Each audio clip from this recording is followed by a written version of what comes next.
Welcome. If you're looking to clean up your Pinterest boards and want to know how to delete a section from inside a board, you're in the right place. Whether you're reorganizing your ideas or just want a fresh start, removing a section is quick and easy with the latest Pinterest app. Here's how you can do it step by step.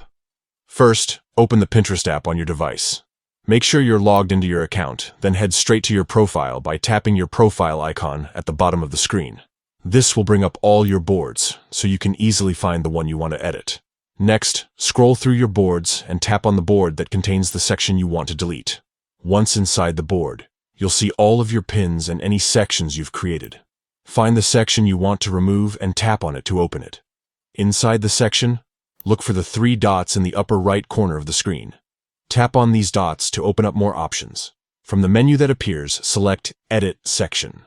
This will take you to the settings for that particular section. Now, you'll see the option to Delete Section. Tap on this. Pinterest will ask you to confirm your choice, just to make sure you really want to delete the section and everything inside it. If you're sure, go ahead and confirm. And that's it. The section will be permanently removed from your board, and any pins inside that section will also be deleted.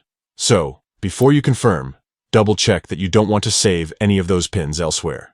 Deleting sections is a great way to keep your boards organized and focused on what matters most to you. Remember, once a section is deleted, it can't be recovered, so always be certain before you hit that final confirm button. Thanks for watching, and happy organizing on Pinterest.